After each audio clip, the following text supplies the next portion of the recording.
It was actually inspired by the need for my food.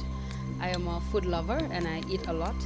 And basically, having a workspace around Fajara and looking at the area and finding it very difficult to find food or reasonable food was one of the inspirations that I had that made me see a gap in the market and decided to invest into it. So it can be said that Chop Shop is very successful because if you say the name Chop Shop, everybody knows it around. So when you were starting, did you have a sort of a strong capital or did you have a funding from someone before you started your business? Funding, no, and a strong capital depending on the type of business. I had an average capital because started Chop Shop with about $10,000, and in Gambia that is average capital. And for funding, I can remember because I started a previous business, which was the drink importation, Muso. But because my money was held somewhere, I borrowed about $3,000 out of the $10,000 from my mom, which I refunded a month later.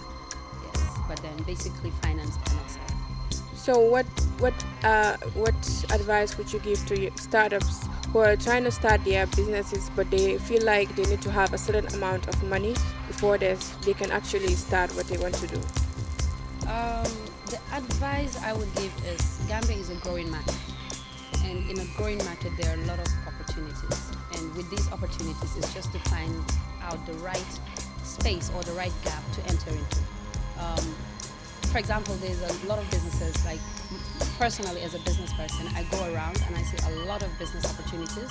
And I am a single individual. I cannot tap into all these business. These are the things I try to advise and let a lot of young people look at those directions than just looking at the north of Gambia. Because I always say there's a trend always in Gambia, which shouldn't be the case because there are always different areas that people can tap. There was about 2 years ago, I can remember, there was this trend of graphic design in everywhere. Last year, there was this trend of, yeah. Oh, okay. Okay. Okay, the advice I give a lot of young people basically is to look at the market and see the gaps that are available in the market. It's a growing market, and I believe there are a lot of opportunities. These are opportunities I see every day as a business person, but you cannot do it all. So when young people come to me, or a lot of my youth colleagues, they come over and I tell them, look at the other direction.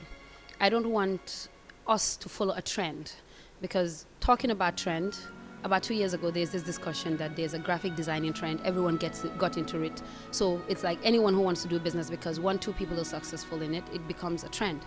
Last year, I was seeing a whole few different trends of the makeup artist or photography. So everyone diverts and goes towards that trend.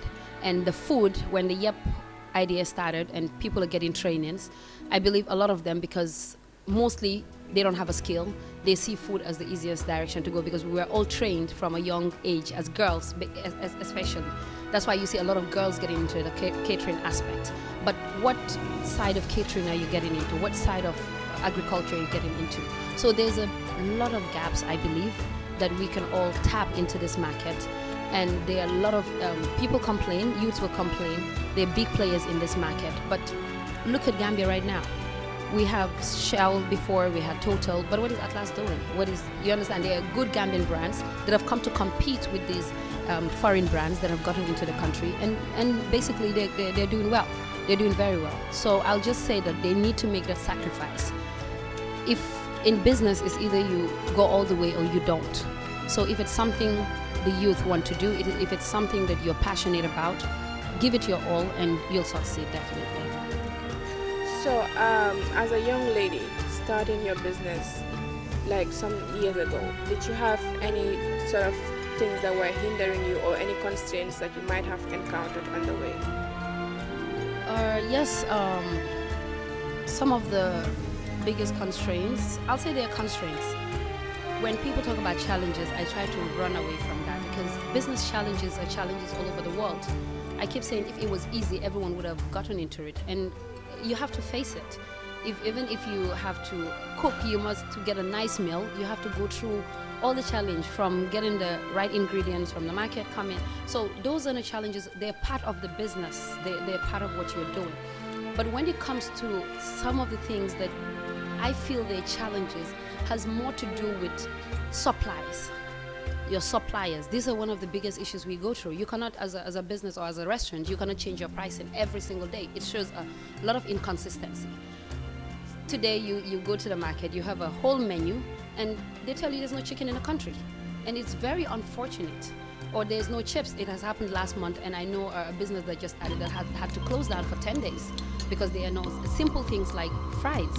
So supply is one of the biggest issue that hinders our business, and especially on our part of the business, because you have to take in the loss. So when we're pricing, we basically put it in average so that we don't have to fluctuate the prices all the time.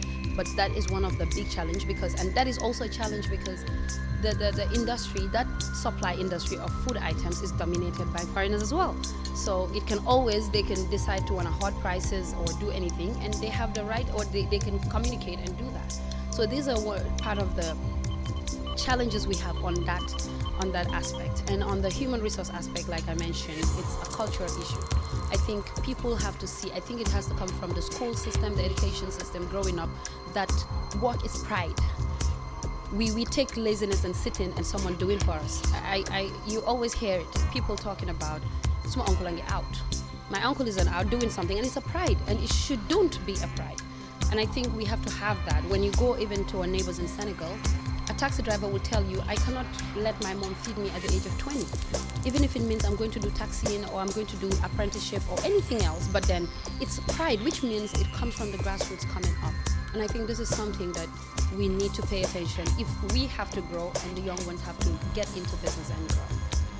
So in the sessions, you were talking about having a target and positioning and not changing and jumping around from one idea to the other, or recommendations from clients, and then you should add this, you should remove this. So how have you been able to focus on your target and walk through it? Probably education is part of it. I keep telling most entrepreneurs, especially from the year, because when they're having their trainings, they use me or Mama and a lot of people as examples. And after the training, after the 6-day training, they always come back to me, sometimes some of them, to just seek for advice. And one thing I keep saying is the white man, or a research that was made into the education system of someone going to have a degree for 3-4 years is not something that you understand that basically is just to make money from. It's a process that you have to go through. Sometimes 2 years HND courses, diploma courses, it's not a waste of time that you go and spend a year doing a diploma.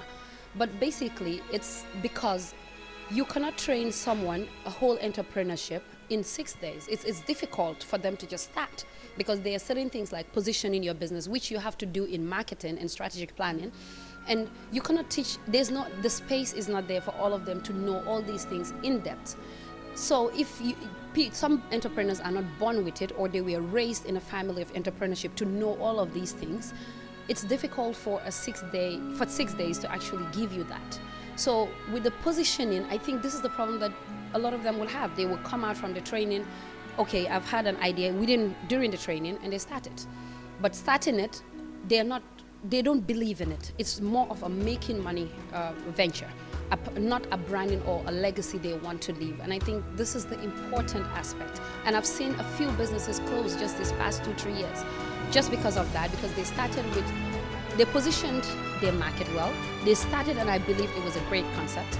But eventually, just because Aminatu is doing well and are people buying her products because of what she's selling, then you start taking the items on my menu and put it on your menu. It means you're deviating. Now you're confused, and the most difficult thing is being a confused business person, because you're all over the place. You don't have a direction. So the direction is extremely, extremely important. Believe in the idea. Give it time to grow. If you're seeing that the growth is not going as you wanted, sit, analyze, and either look at the things you're not doing right, go back to the drawing board, or diversify. Look for another opportunity and get into that. So that is my saying. Okay. So of recent, we've seen that Chop Shop has new marketing strategies. Like you have sort of published advertisement every week on social media. So can you tell us about marketing strategies that could be used in business to grow, like you've been doing? Um, for the Gambia, which is a small population, like I keep saying, you have a very, very small market. So usually, most of us in the business sector, you always find your niche. And with your niche, usually, I keep saying, if you're not standing properly, looking at the challenges that businesses in Gambia face, especially the human resource, don't go out to market, especially when it comes to social media marketing. Do more of a personal marketing, a door-to-door marketing, basically.